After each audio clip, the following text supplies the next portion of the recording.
Bueno, Paco Ignacio, muchas gracias por querer participar en este proyecto. Entonces, hay una cosa que descubrí investigándote un poco a ti y también la relación con tu padre, que es lo del gato oculto. Que viendo el gato oculto, bueno, yo además que me llamo Félix el gato, me pareció muy interesante porque unas frases que realmente en ese tiempo deberían, cuando se inventó el Twitter, llamarle el Twitter en México por lo menos Taibo, ¿no? Como fórmula. Y entonces recuerdo una que dice: tú y yo no son dos palabras, son toda una novela, ¿no? Entonces estamos aquí tú y yo. Mi padre era un enamorado del dibujo. No de la pintura, del dibujo. Pero tenía un hándicap, que es, solo sabía dibujar 3 cosas en el mundo. Sabía dibujar cocineros, monjas y gatos. ¿Cocineros, dice? Cocineros, monjas y gatos. Nunca supo dibujar nada más que esas 3 cosas. Entonces, le salían muy bien ya los cocineros, las monjas y los gatos. Y inventó esta cosa que se llamaba el gato oculto, que era la cara de un gato y una frase. Y durante años, en el diario El Universal de la Ciudad de México, publicaba su gato y su frase del día. Y llegó a ser extraordinariamente popular porque la gente reaba. Y el gato era una mezcla de consejos sabios y reflexiones con mala leche sobre el mundo político y la cultura mexicana. A mí la que más me gusta del gato era una que decía: solo el pueblo es popular, ¿no? Que tenía muy mala leche, sobre todo porque mi padre trajo una guerra muy potente contra la cultura elitista y la cultura de minorías. Entonces de repente el gato decía: las secretarias son maravillosas. Y entonces todas las secretarias de todos los lugares donde se recibía un periódico para que lo leyera el jefe, al jefe le llegaba el periódico recortado, sin gato. Los metían en los escritorios, entre el cristal que va arriba de un escritorio y el escritorio mismo. Entonces durante años uno iba a una oficina de Hacienda y encontrabas al gato oculto ahí en el escritorio, o entrabas a una de cosméticos y en la recepción estaba el gato oculto. Llegó a ser extraordinariamente popular. Y este amor de mi padre por el gato, ni le gustaban los gatos. Mi padre era un jeta de mucho cuidado.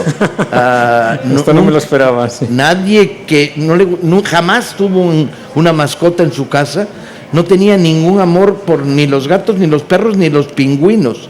Lo más que llegó a tener cariño era por un pájaro. Y cuando le decías: oye, ese pájaro tuyo es una mierda, no canta, no nada. Y dice: pero ¿viste cómo te mira?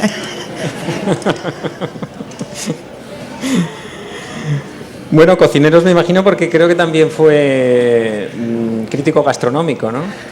Sí, pero de nuevo, mi padre era un tipo extremadamente talentoso, extremadamente incisivo, extremadamente sensible, muy de izquierda, en el mejor sentido de la palabra izquierda, o sea, muy sensible a las causas populares.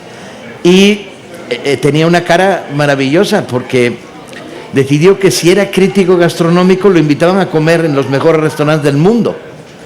Y entonces se hizo una carrera de crítico gastronómico. Pero él decía: bueno, hijo mío, yo soy gourmet, tú eres dragón. Entonces ven conmigo que vamos a comer a no sé dónde, ¿no? Yo opino y tú come todo lo que te pongan enfrente. Y mantenía una relación de burla, muy asturiana, por cierto, de retruécano, burlándose un poco de la metafísica del mundo de la gastronomía. Y escribía libros de cocinas maravillosos. Su libro sobre la fabada es memorable, y sus trabajos sobre el chilindrón y las cosas más raras que se te ocurran. Ahora, la parte divertida de la historia es que era incapaz de freír un huevo. O sea, no podía freír un huevo. Y entonces llegabas a la cocina y decías, padre, ¿qué estás haciendo? Y dice, friendo un huevo. Y digo, sí, como sigas mirando la sartén a 1,5 metros, no veo cómo se va a freír el puto huevo, ¿no? Y entonces decía, lo arrojamos. Y no, que lo vas a arrojar, va a saltar aceite por todos lados. No, sabía freír un huevo. Y tenía además los gustos más esperpénticos en privado. Por ejemplo, durante toda la vida mojaba los croissants en jugo de naranja, ante el horror de mi madre, que le decía que era un bárbaro, ¿no? Y comía croquetas con café con leche. Yo creo que eran hábitos aprendidos durante la guerra civil. Fue hijo de padre en el frente, tío abuelo perseguido y condenado a muerte, mujeres arrinconadas por su clara y marcada militancia izquierda, adolescentes que eran mal vistos. Quedó cercado dentro de Oviedo y pasaron mucha hambre. Y adquirió unos gustos muy raros, pero ese de mojar croquetas en café con leche, a mí me parecía el sumum de un antiescritor de libros de cocina. Pues anda, tuvo un éxito que te cagas, compadre. Lo cual demuestra la habilidad de mi padre para navegar en entornos tormentosos sin morirse, ¿no? Era maravilloso, el jefe era maravilloso. Cada vez que me decían, te pesa mucho tener un padre tan listo, y decía, ¿qué cojones? ¿Qué me va a pesar? Me pesa del lado bueno de la espalda, un tío que te empuja, que te estimula, además generoso hasta decir basta. El día en que yo escribí mi primera novela, 4 de la madrugada, pongo el punto final, hago el manuscrito así, que era gordo, bueno, no era muy gordo, pero parecía gordo, y entonces subo de piso, vivía en casa de mis padres todavía. Toco la puerta, 4 de la madrugada, mi padre dice, ¿qué pasa? ¿Qué pasa? Porque mi padre siempre tuvo mucho miedo al golpe nocturno, herencia de la guerra civil, evidentemente. Eran las llamadas en la noche cuando llegaban a registrar, y tenían a mi tío abuelo escondido en un subsuelo bajo tablas, en un ático. Y entonces el miedo al golpe nocturno, incluso escribió un cuento bellísimo sobre ese golpe que se oye en las noches seco, ¿no? Y se levanta y le digo, padre, terminé mi novela. Entonces se puso un batín de seda, porque tenía de veces cosas más raras, ¿no? Usaba la mitad del pijama, la parte de arriba, y los huevos al aire. Y se puso un batín de seda, por favor. Y bajamos a la parte de abajo de la casa donde estaba el bar.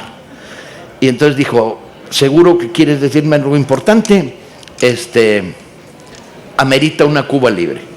Se fabricó una Cuba libre, me dijo, escupe, que terminé mi novela. ¿Cómo vamos a firmar ahora tú y yo, que nos llamamos igual? Porque el riesgo de llamarte Paco Ignacio Taibo, si le ponías el segundo apellido, sonaba como a 1 kilómetro ocupaba más que el título.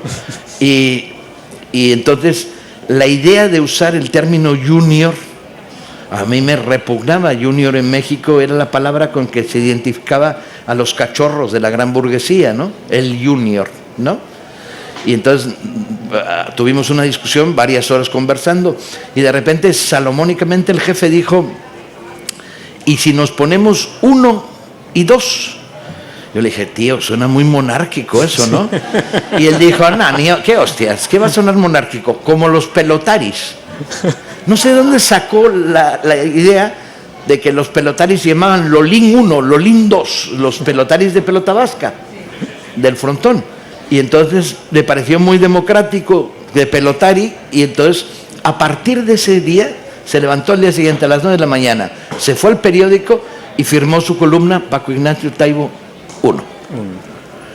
Y uno dice, carajo, ¿cómo te va a pesar un tipo así? ¿Qué te va a pesar? Es un impulso a lo largo de toda tu vida. Es maravilloso el jefe.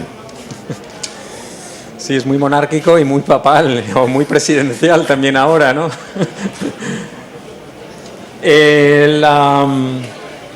La gastronomía, y bueno, y siendo el crítico, y además que me dices que le gustaba, crítico gastronómico, y le gustaba pintar, entre las 3 cosas que más le gustaban eran cocineros, creo que eso sí que lo has heredado en tus novelas. Vamos, hay menús gastronómicos a borbotones allí, ¿no? Para hacer un poco de investigación tuya, ayer me fui al mexicano, un poco para estar un poco en ambiente. Lo que pasa es que yo llegué a la novela como una forma de hacer cotidianismo, ¿no? Lo que me interesaba era la vida diaria, las ciudades como personaje, la tensión de lo criminal que te rompe el estado de las apariencias. Entonces, claro, la gente come en las novelas, ¿sí? Y entonces, ¿qué come? Pues come lo que yo como. Las primeras novelas policíacas que escribí tenían como personaje a un atípico investigador, que era Héctor Velasco Arán Shane. La idea de que se apellidara Velasco Arán fue muy clara, y Shane. Yo quería un personaje que fuera mexicano de verdad y no mexicano de mentira. Mexicano de mentira había sido llamarlo Pedro Pérez, ¿no? Y que pareciera mexicano. Yo quería que el lector dijera, este tío es mexicano, pero no por la apariencia, sino por la realidad. Entonces decidí buscarle un nombre exótico. El Velasco Arán surgió de un profesor de inglés mío, un hijo de exilados españoles de origen vasco, que se apellidaba así, y el Shane por Shane el desconocido, el de Alan Ladd, la película. Y le di una madre folclórica irlandesa, cantante de folk irlandés, y un padre marino vasco.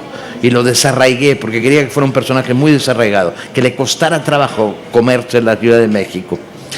Y le di gustos muy raros. Unos le di mis gustos porque era muy fácil. O sea, decidí, este tío nació el 11 de enero, igual que yo, con lo cual ya me olvido de qué día nació y no tengo que andarme preocupando, ¿no? Luego decidí, va a tener amores como los míos muy claros. Por ejemplo, es un personaje que tiene sus momentos de júbilo urbano. Están cuando pasa frente a una agencia de viajes y descubre que hay 7 días en Turquía a mitad de precio durmiendo en un hotel de chinches. Eso lo pone de un buen humor del demonio, aunque nunca se va de la Ciudad de México. Y la otra es, adora los supermercados, la sección de carnes frías, los embutidos. Entonces llega ahí y puede pasarse media hora viendo las 17 clases de chorizo y 8 de lomo embuchado, ¿no? Y si hay salami italiano y salami alemán y el salami con ajo, puede pasarse horas. Y al mismo tiempo es un gran comedor de tacos, cosa que me vanaglorio en decir que no hay nadie en esta sala que sea tan buen comedor de tacos como yo, y probablemente en muchas salas como esta, y que distinga entre una tortilla de harina de maíz recién hecha y una prefabricada, y que distinga entre una cochinita pibil de primera y una de segunda. Y porque me resultaba muy fácil darle cosas al personaje que uno tiene y que por lo tanto no te cuesta trabajo transponerle los amores e incluso explicarlos. Y ahí porque a lo largo de las novelas se come con singular alegría, ¿no?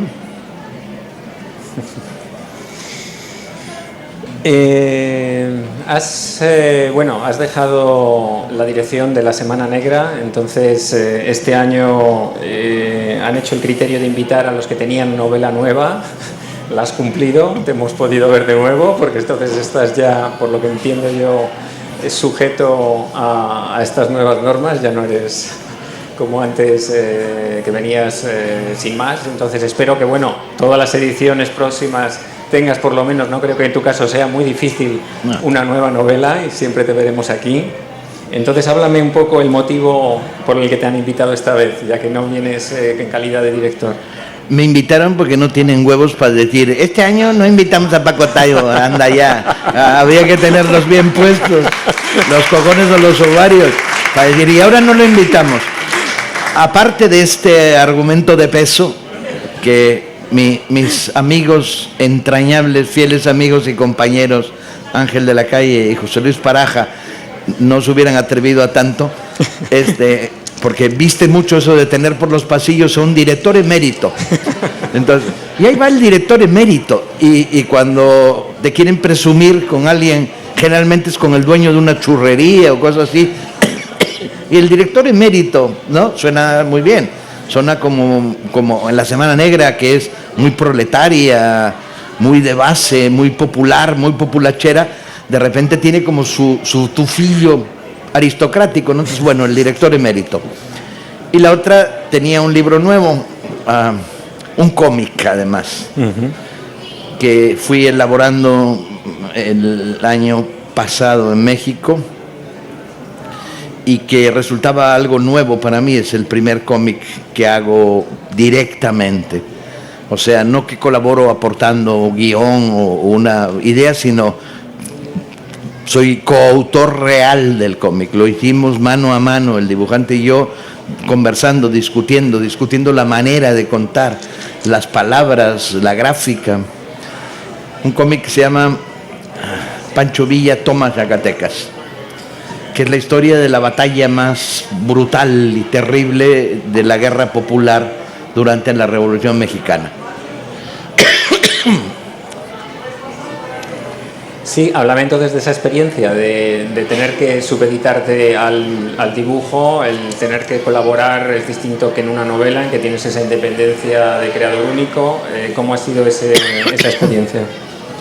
Pues fue rara, porque yo al principio elaboré un guión más o menos ortodoxamente y en cuanto empecé a ver los dibujos de Eco me dejé arrastrar por la manera de contar de él y dije, no, ojo, aquí la palabra es gráfica y invita al despliegue, la decisión de hacer páginas siempre dobles, la técnica que usó, que es una mezcla de expresionismo alemán con el grabado del taller de la gráfica popular mexicana, y entonces me dejé arrastrar por esto y empecé, casi enseguida retiré mis primeras páginas de guión y empecé a escribir en la tónica que él dibujaba. Y entonces ya lo que hacía era introducir continuas sugerencias, ¿no? Ojo, los personajes no sonríen porque sí, sonríen cuando pasa esto, y en este caso no sonríen, cuidado. Y el guión está lleno de notas raras, como ni se te ocurra ponerle la rienda en la mano derecha. Villa necesita libre la mano derecha para la pistola, la rienda en la izquierda siempre.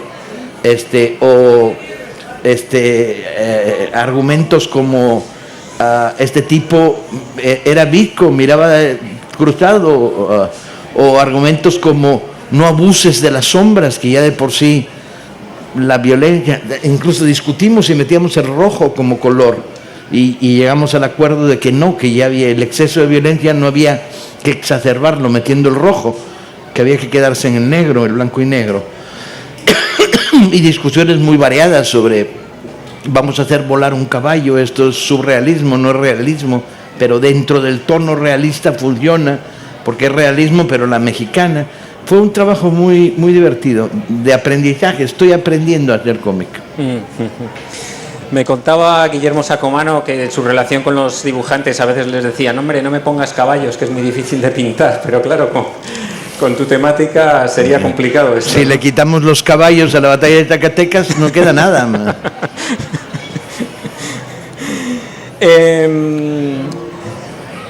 Es curioso que, bueno, dejas la dirección, en ese sentido te daría más libertad para tus otras actividades creadoras.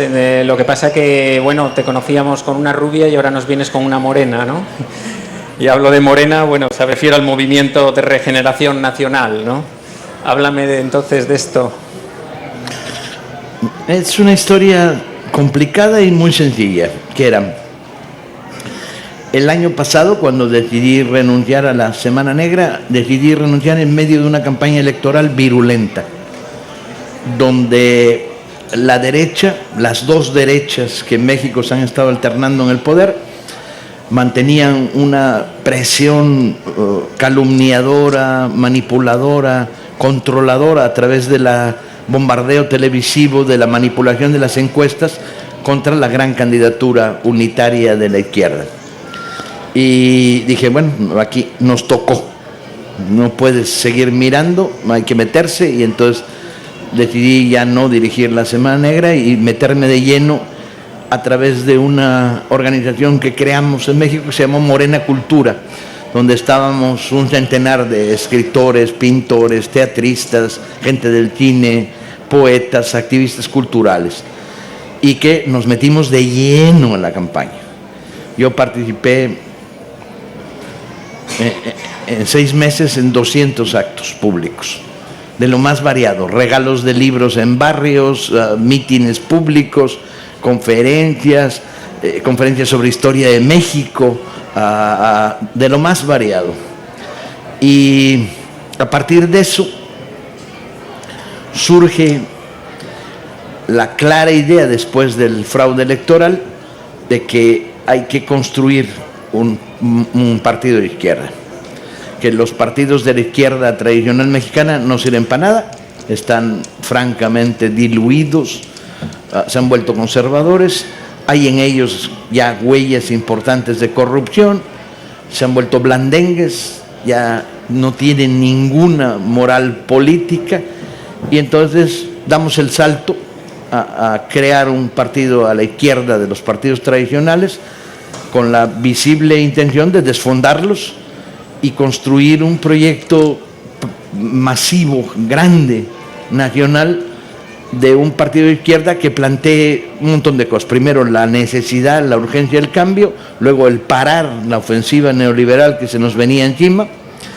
y luego plantearnos un debate que la izquierda mexicana había abandonado, como en muchos otros países, que es el debate de que la política es moral, es ética y no es posibilismo, y que si no hay pensamiento utópico eso es una mierda, y que hay que reconstruir. Y entonces empezamos a modelar un proyecto de partido donde no hay profesionales, donde la dirección nacional no cobra salario, pagamos por militar, no cobramos por militar, donde construimos un partido de iguales, muy asambleario por la base, y nos lanzamos a la locura. Y la locura en 6 meses resultó una locura que sintonizaba con lo que había abajo en la población.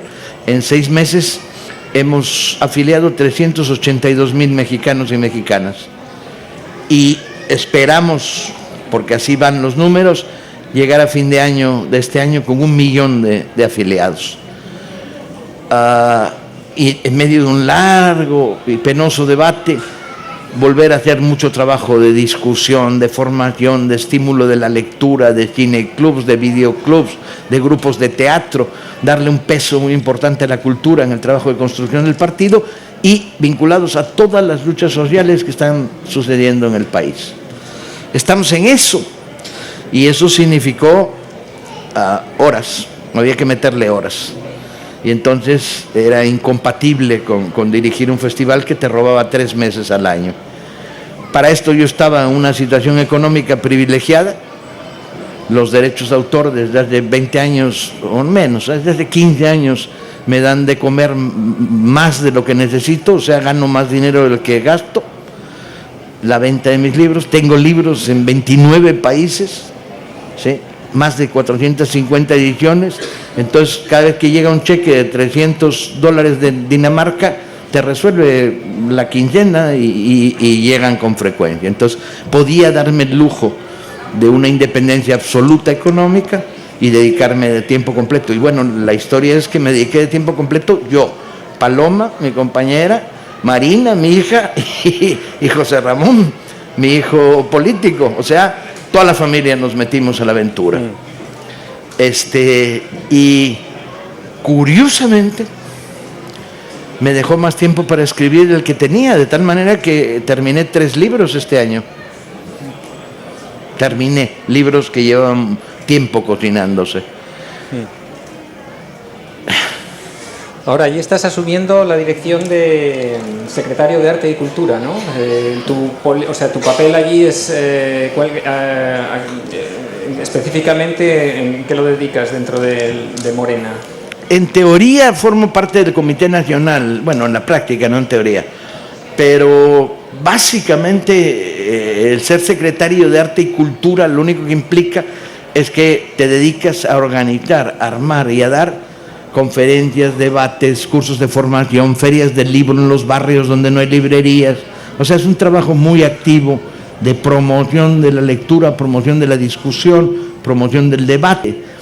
También es verdad, y esto no se entiende desde España, que cuentas con una intelectualidad muy progre.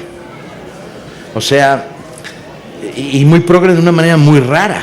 O sea, tú revisas la lista de los libros más vendidos en México durante 6 meses y te encuentras con que la mitad son bestsellers norteamericanos, pero la otra mitad son escritores mexicanos que colaboran con el movimiento.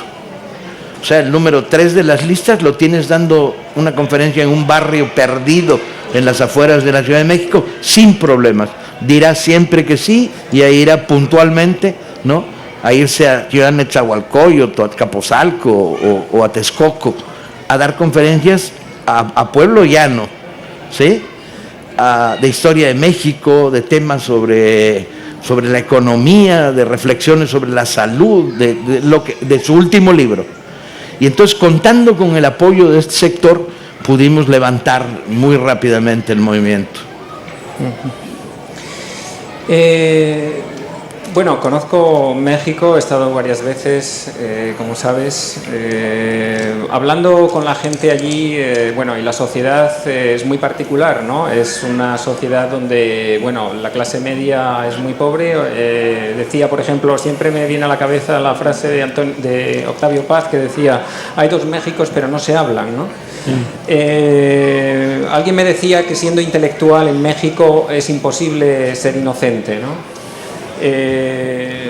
¿Cómo ves tú la realidad y cómo la posibilidad de que esto, bueno, pues se desarrolle de una forma en la que, bueno, la clase media, por desgracia también, incluso en América y en otros América también se está perdiendo, pero allí es más dramático, ¿no?, la brecha, digamos? La condición de intelectual, curiosamente, ha sido a lo largo de estos últimos 30 años una condición de confrontación con el sistema, ¿no? No te gusta, no los quieres, no te gusta cómo actúan, no te gusta cómo piensan, no te gusta lo que hacen. Y al mismo tiempo tienes una especie de gran cobertura, ¿no? O sea, tú y tus lectores y la gente que va a ver tus películas y los que van a ver tu teatro están de este lado. O sea que es un mundo que genera autosuficiencia y que puede darse el lujo de no mirar el poder con simpatía, ¿no? Y por lo tanto recibir las bofetadas que el poder te da de vez en cuando. Incluso que atemoriza el poder. El poder está muy aterrado de las reacciones de la comunidad intelectual. Acaban de proponer una ley de IVA al libro y saltamos como fieras. En un primer acto ya había 3.000 personas diciendo IVA no. Y les decíamos, además en la cara, les dijimos a los ministros y a los medios de comunicación, ¿qué mensaje simbólico le quieres mandar a la población? ¿De que el libro hay que castigarlo con impuestos? ¿No? Entonces nada, no pasa, no va a pasar. Y esta situación, como que te despiertas en la mañana, dices, bueno, y ves las primeras informaciones periodísticas y saltas, y ahora ¿qué otra te dejan? ¿Sí? Yo el otro día le decía a un colega periodista, oye, a mí me encantaría ser de panteísta moderado y dedicar mi vida a escribir sonetos, pero estos hijos de puta no me dejan. O sea, asesinan, matan, reprimen, mienten, compran, venden el país con un descaro. Y entonces dices, no, o sea, ves al monstruo en el espejo en la mañana. El doctor Frankenstein te saluda, le dices, buenos días, chacho, ¿cómo estás? Y el monstruo te mira y te dice, yo bien, sigues siendo izquierda, y dices, ¿qué otra me dejas? ¿Qué otra me queda? ¿Sí?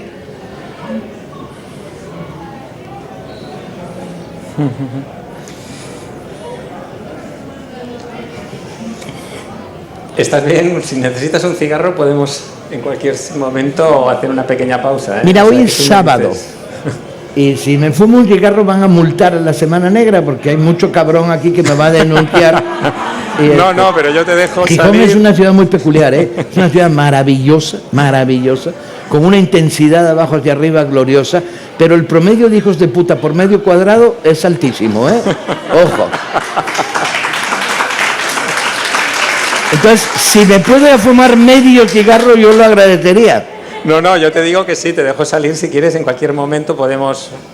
hombre, siempre ¿puedo? Que sea rapidito. Medio. Tenemos poco tiempo, pero mejor que estés a gusto. Perfecto, no hay problema.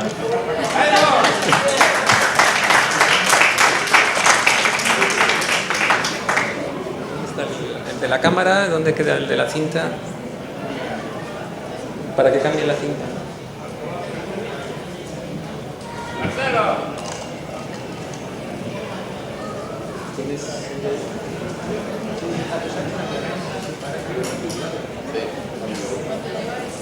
¿Cuánto llevamos?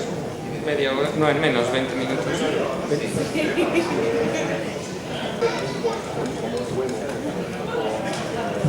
Ya está.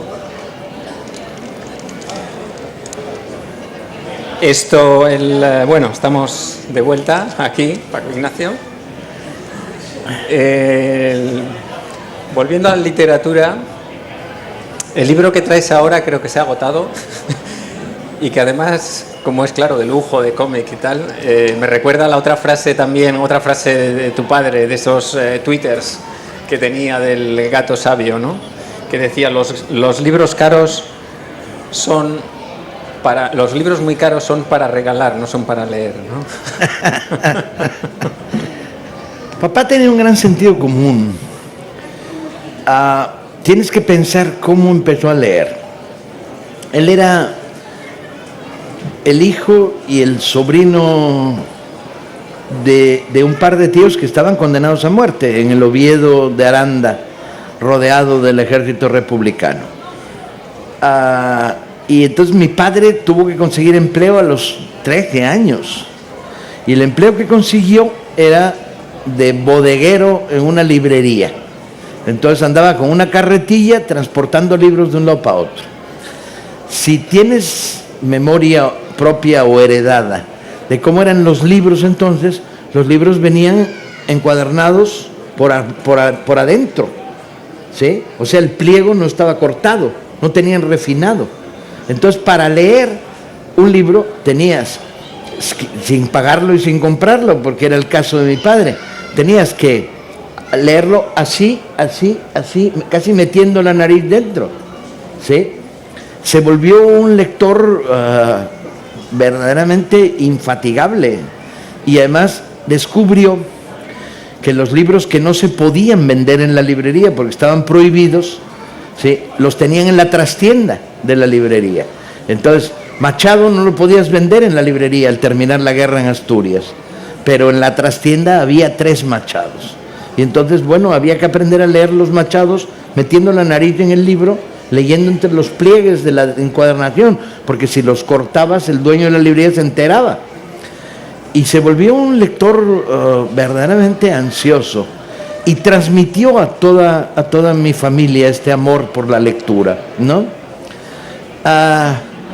Él y mi tío abuelo, con el que viví, mi tío abuelo no tuvo hijos y viví con él cuando nos exilamos a México en el 58.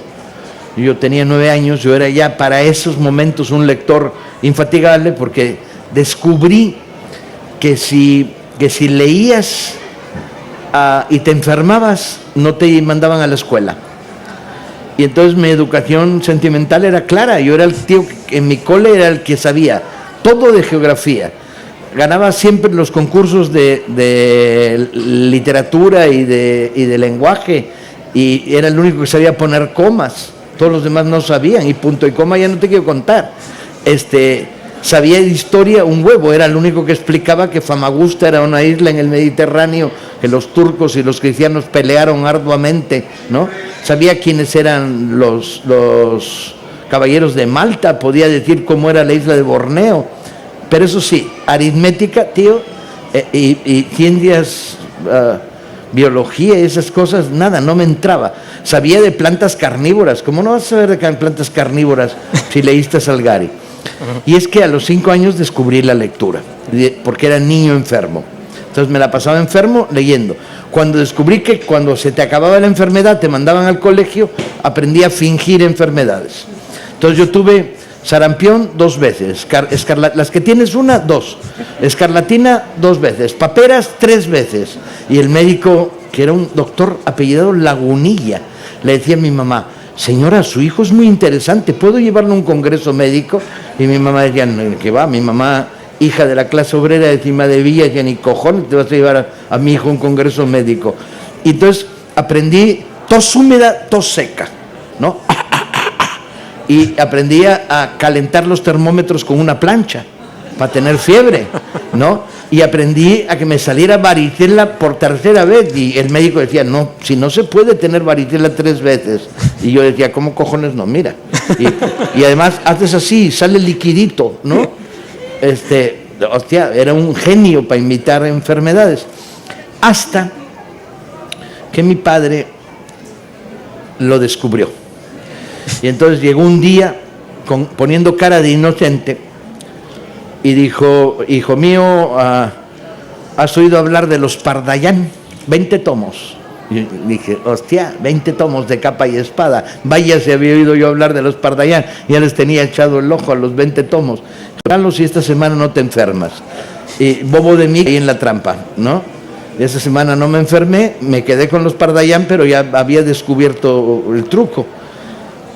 Y mi padre tenía una manera muy interesante o muy sabia, igual que mi tío abuelo, de sugerirte las lecturas, que era: viví en un hogar de eternas sobremesas, repleto de escritores, autores de teatro, donde se hablaba, y entonces se hablaba de libros y de la emoción, y luego, mágicamente, en mi mesita de noche aparecía un libro, ¿no?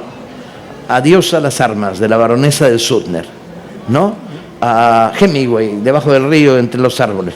Y nadie explicaba cómo coño llegó ese libro ahí. Nadie te decía: ¿lo leíste? No, esas cosas no se dicen, ¿no? Nadie te decía: te lo puse ahí para que lo leyeras, Paquín. No, el libro aparecía. Y nadie te iba... Y tú sabías que o mi tío abuelo o mi padre lo habían dejado ahí. Y entonces, claro, el compromiso era enorme. No solo había que leerlo, había que decir algo inteligente después de leerlo, ¿no? Y era muy emocionante.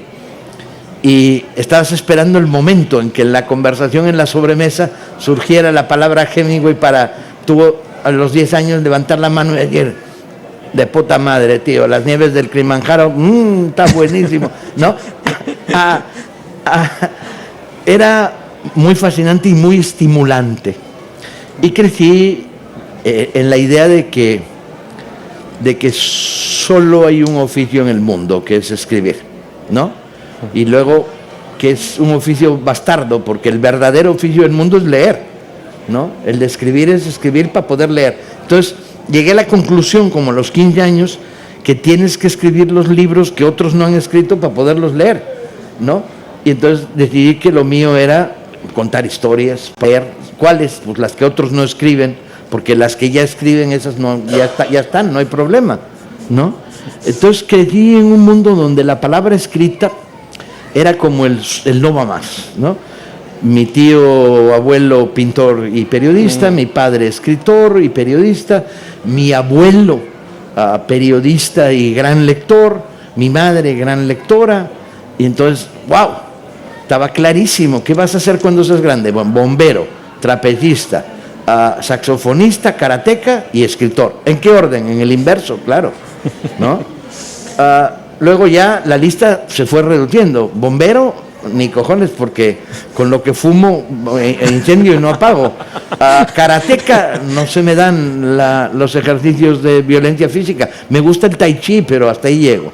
Saxofonista, con lo que fumo ya te quiero contar cómo podría sonar un saxofón en mis manos, ¿no? Entonces, trapecista me quedaba. El cuádruple mortal, la hostia, los hermanos Vargas volaban y ¡guau! Pero había una cuota de riesgo muy alta. Entonces, novelista, ¿qué otra?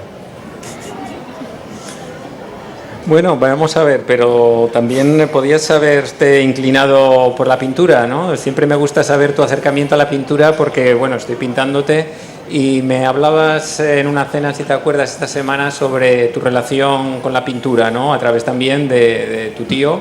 Y la verdad que me pareció muy bonito. Me gustaría que dijeras algo de lo que me contaste porque me gustó mucho esas anécdotas de cómo pintaba. Todo esto me parece muy bonito, sí. Mi tío era un personaje maravilloso, era la ilustración en persona. Sabía de todo. Incluso sabía más de lo que debía saber. Tenía siempre la frase memorable.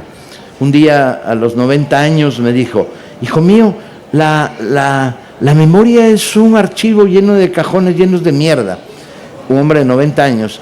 Y le digo: pero tío, ¿por qué? Y dice: porque ¿para qué coño yo, que en estos momentos estoy intentando recordar en orden y todas las obras de Johann Sebastian Bach, me acuerdo de los nombres de los sobrinos del Pato Donald, ¿no? Y era un hombre eminentemente sabio y era un gran pintor, gran pintor, era un pintor que pudo haber sido grande y no lo fue porque la vida se lo cortó de tajo. Había hijo de una familia de 11 hijos, la enfermedad se llevó a 9, y luego las crisis bancarias de principios de siglo dejaron a la familia medio destruida, se muere su padre, marino, queda su madre, se casa con un idiota, cosa muy frecuente en Gijón, ¿no? Y el idiota se pimpla la fortuna de mi bisabuela. Y mi tío de repente se encuentra que está estudiando en San Fernando pintura y que el dinero del mes ya no llegó porque el padrastro se lo había birlado.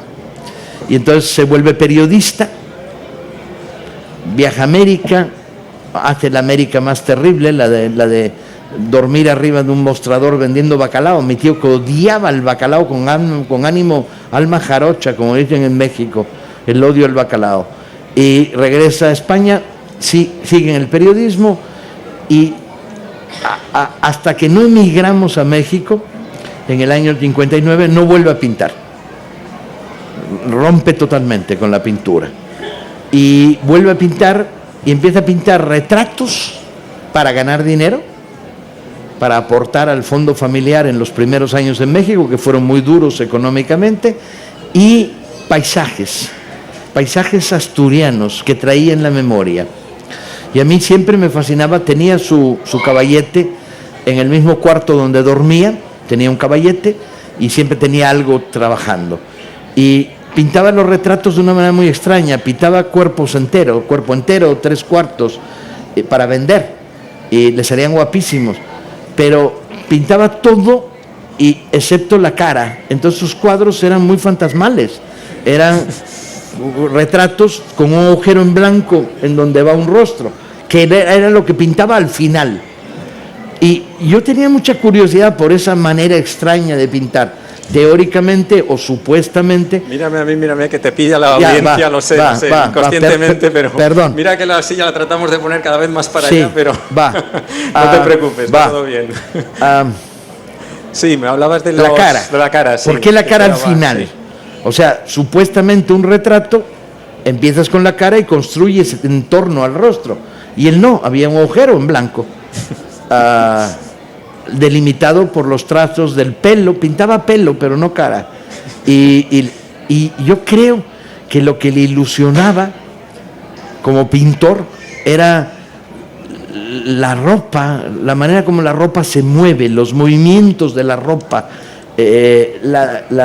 la sugerencia del jarrón, lo borroso de los terceros planos, y le importaba un huevo el retrato. Al final, claro, los terminaba y salían guapísimos los retratados y los vendía.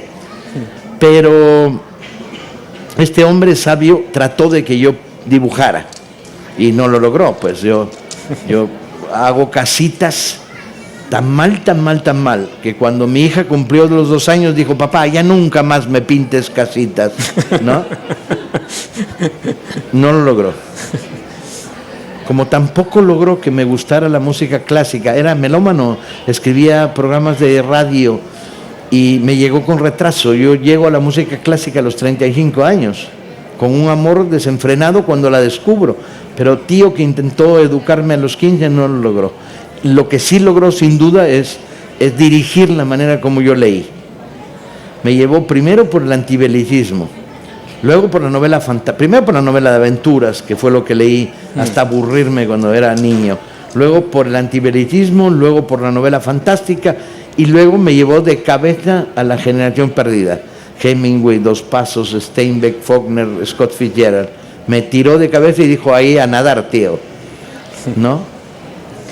Ahora, hay un aspecto interesante que no has contado aquí, que a mí me parece muy pertinente para también el proceso creativo, porque me decías su relación con la música, cuando hablas de la música también, que él pintaba con música, y luego que tú también en esto tienes ese hábito, ¿no? Sí. Cuéntame de esa relación. Tío siempre pintaba con música y siempre pintaba el mismo cuadro con la misma música. Entonces, estaba pintando el retrato de una señora de la clase media mexicana que le había encargado el marido, y y entonces lo pintaba con caballería rusticana, y vale, y la oía 72 veces hasta que el puto cuadro estaba terminado, y asociaba el agotamiento de un tema musical con lo que estaba haciendo, y yo heredé esa costumbre. O sea, cuando estoy en la marcha de remate, de agarrar una novela y no soltarla, empiezo a oír monocordemente y monorítmicamente y monomanualmente, empiezo a oír lo mismo una y otra vez. Hay novelas en que he oído 170, 180 veces Pompa y Circunstancias de Elgar, o Oye cómo va el ritmo de Santana mezclado con Tannhäuser de Wagner. 55 Tannhäuser y 54 Oye cómo va el ritmo de Santana. ¿Por qué? No lo sé por qué él, sé por qué yo. Yo necesito músicas rítmicas que me hablen poco y que no me distraigan, pero que me metan el ritmo dentro. Entonces, con tu permiso, tendré que mover las manos un poco más, pero es Oye cómo va el ritmo, bueno pagosa, es el ritmo del tecleo. O tarorara, tururururura. Entonces, yo sé que suena muy idiota, pero así es, pues. Bueno, es muy interesante, claro, leyendo también tus novelas, porque yo si tuviera que dividir la historia de los estilos sería, bueno, pues el clásico más, digamos, sereno, el barroco, y luego vendría el tuyo, ¿no? Porque, vamos, tienes una profusión de cosas, de acciones, hablamos de la comida, pero muchísimos elementos, ¿no? Entonces, digamos, no sé si es que vitalmente necesitas, también cuando escribes, que además me parece que escribes, no sé, también háblame de ese proceso, desarrollando el argumento mientras lo escribes, algo he oído sobre esto, pero mejor dímelo tú, sí. Si sabes cómo va a terminar una novela, ¿para qué coño la escribes? O sea, la gracia de escribirla es no saber a dónde te va a llevar. Es meterte en un río tumultuoso y añádele personajes y mete historias y luego ve haciendo que cuadre. Si alguien me dice, tú calculas una novela, la mides, sabes el final, conoces los personajes, no. Me aburriría tanto que no la escribiría. Entonces, yo sé que es una propuesta extraña y que algunos colegas me van a ver de manera rara. Algunos colegas necesitan mucho orden. Yo lo que necesito es mucho caos y meterle orden al caos. Entonces, desde el principio no sabes ni siquiera la cantidad de páginas, jamás. Final, el asesino. Ni siquiera. Para nada. ¿Y si es de historia? Y si es un libro de historia, sabes el final, pero ¿y qué pasó? Hay que contarlo. Cuéntame la diferencia entonces, porque claro, es diferente una policíaca, has hecho mucho de historia. También me gustaría saber, por ejemplo, tu relación con el cine o con la televisión, el Channel History, yo sé que también es importante en tu carrera. Esto a lo mejor mucha gente aquí no lo sé si es consciente de los capítulos que has hecho allí de History Channel.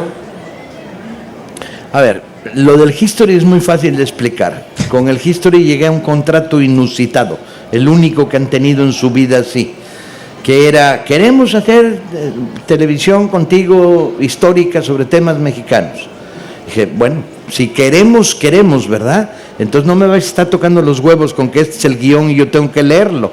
Yo no soy un lector yo no soy un presentador que lee, no soy una carita que habla, yo voy y cuento. Entonces, primero, no va a haber guión. Segundo, me vais a dejar con absoluta libertad y sin censura. Y tercero, me vais a dejar que yo vaya y cuente una historia. Y entonces, la productora que trabaja conmigo, que es una productora asociada del History Channel, dijo que sí, que va. Dije, ponlo en papel. Y que tengo el contrato más idiota del mundo. El contrato dice, 1, no tocarle los huevos. 2, no va a haber guión. 3, va a durar lo que dure. Y firmado por el director y el productor. Y también es verdad que me dijeron, ¿y cuánto te vamos a pagar? Y dije, eso es lo de menos. O Si esto es puro pinche placer, ir y decir, las piedras hablan, y ahí, mira esa viejita, seguro que Pancho tiró a su mamá. Y vas y hablas con ella y le dices, señora, usted, Pancho Villa, aquí, y era mi abuelito. Dice, oh, eso es la gloria, tío, hacer televisión así. Eso es fácil. Ahora, sí. La historia. No, la historia es otra historia. La historia es el rigor, la precisión, la búsqueda del contraste del dato, el saberlo todo, el ser enciclopédico cuando tomas un tema y que no se te vaya nada para luego poderlo armar. Por eso paso con singular alegría de la historia a la novela. La novela es la libertad total y la historia es el control total. Hay algo que las une a la manera de cómo hago historia, de la manera como hago literatura, que es, en todas está la curiosidad, el indagar, el qué pasó, ¿no? El por qué pasó. Ahora, por ejemplo, recordando otra frase del gato culto, decía, hay 3 verdades, está la oficial, la de la oposición y la verdad. Decía mi padre, qué cabrito. Yo que siempre he defendido la verdad de la oposición. Sí, ahora que estás en política un poco, hombre, esta frase te tiene tenía que tocar, inventar, ¿no?, una frase ingeniosa todos los días, tenía días malos, ¿no?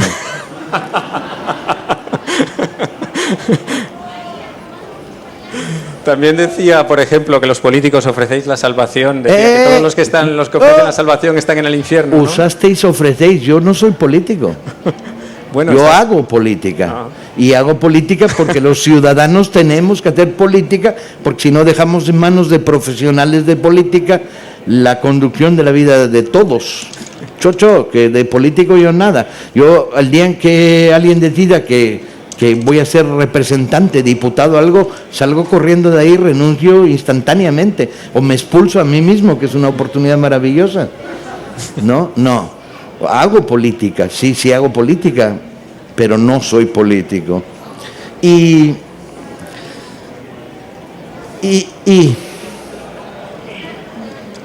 nada, eso.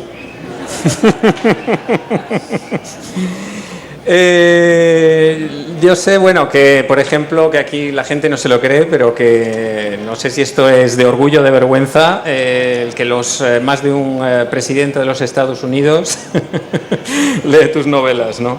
Otra frase, además, que me acuerdo de tu padre, que decía, la felicidad será cuando podamos vender mole poblano a los americanos con instrucciones en español.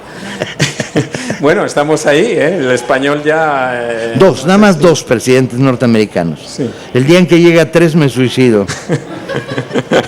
Me pasó algo muy divertido, que es cuando un presidente norteamericano famoso porque tocaba el saxofón y más cosas, tocaba él, declaró a Juan del país que el libro no me vas a dejar acabar el cuadro, que sus libros de cabecera eran mis novelas policíacas. Al teléfono empezó a bombardear y después de la 6ª, la 7ª, la novela llamada, opté por dejar un mensaje en el contestador telefónico que decía: uno escoge a sus autores, no escoge a sus lectores, no me estéis tocando los huevos. Y ahí lo dejé. Pero justo después, a la semana, estaba en la Feria de La Habana y venía saliendo de la Feria de La Habana con el ministro de Cultura, Abel Prieto, que no me dejará mentir. Y íbamos caminando, saliendo de la Feria de La Habana, y de repente había un pequeño tumulto. Es que Fidel y su escolta iban 20 metros adelante de nosotros. Y entonces, como Abel Prieto es muy grandote, los fuimos alcanzando. Y los alcanzamos en el momento en que un periodista español se le puso enfrente a Fidel y le dijo: ¿ha leído usted la biografía del Che de Paco Ignacio Taibo? Y Fidel le dijo: no. Y le dijo: pero en cambio sus novelas policíacas están en mi mesita de noche. Y entonces Abel Prieto, que venía a mi lado, hizo el signo de Pinocho, ¿no? Diciendo: si acabo de discutir con él tu biografía del Che. Entonces había una situación medio rara, que es en Cuba no querían publicarla, y sin embargo habían hecho una edición limitada para el Comité Central del Libro, y sin embargo la habían puesto en bibliotecas. ¿Sí? O sea, era muy paradójica la historia, ¿no? Y ya, entonces ya era la trampa mortal. Por un lado,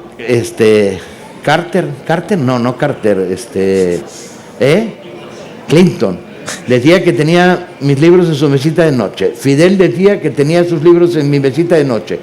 Joder, lo único que falta es que durmieran juntos y ya tenían la misma copia, ¿no?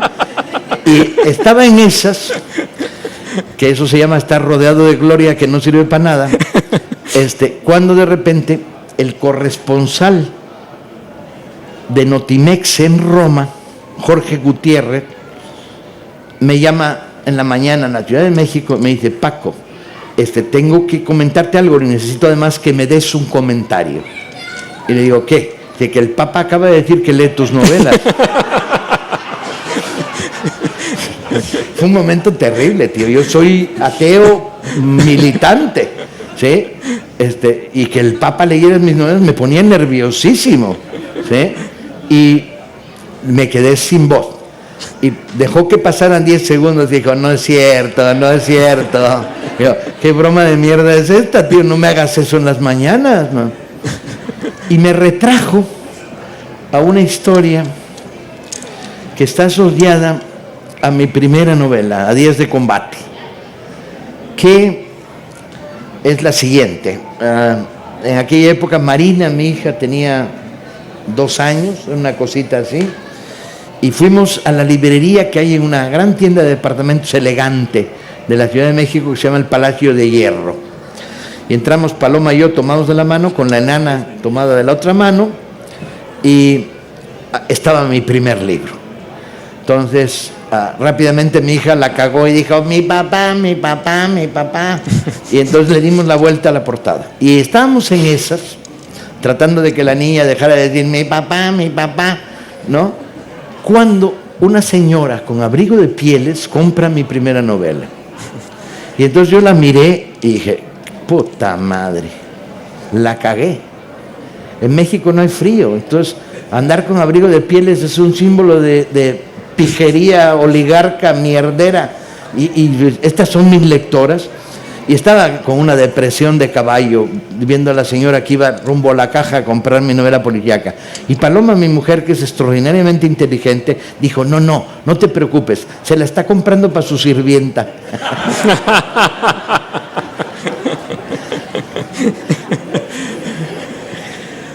Bueno, Paco Ignacio, mi miedo empezó aquí no por los nerviosismos normales, que estoy normalmente muy tranquilo, sino porque, como me haces tanto reír, pues era el mantener el pulso. Nos queda ya, 5 minutos. Si quieres tú añadir algo para la posteridad, esto se trata de que te inmortalice aquí, no sé cómo consideras tú la posteridad, tanto como tu persona y tu obra. Pero bien, ahí te dejo este último minuto para que digas lo que quieras. ¡Ay!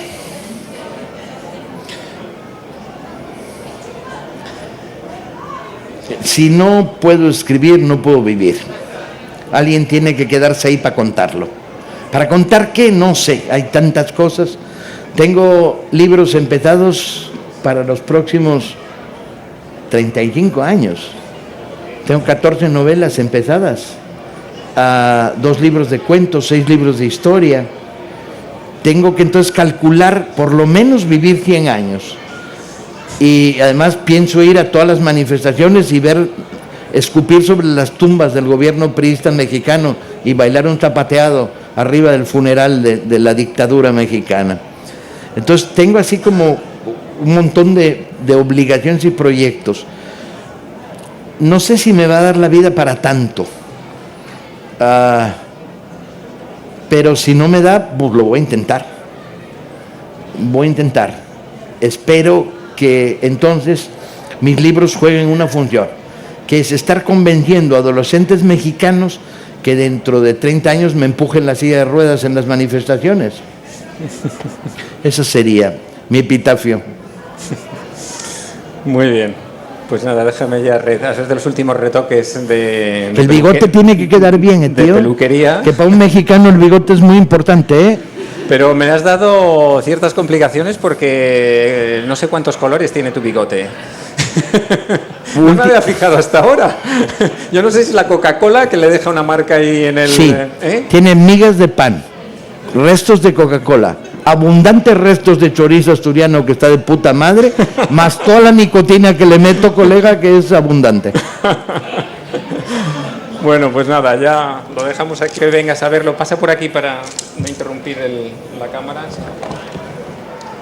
Te doy el micrófono.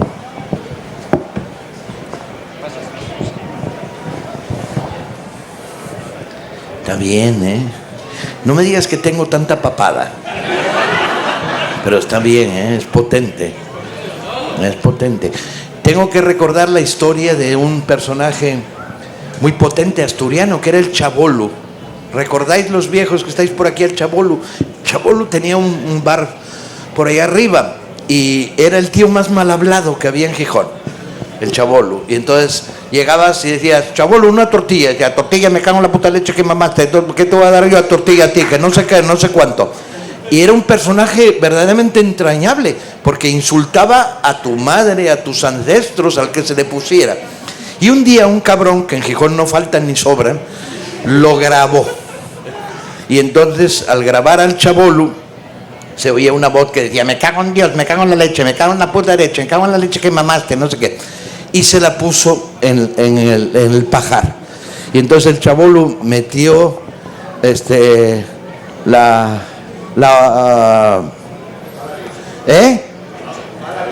Sí. Y entonces se oyó una voz que decía, cago en Dios, cago en la puta leche que mamaste, no sé qué. Y entró corriendo al bar y dijo, Chucha, que era el nombre de la mujer, soy dos. Entonces, soy dos. Muy bien, muchas gracias. Es potente, ¿eh?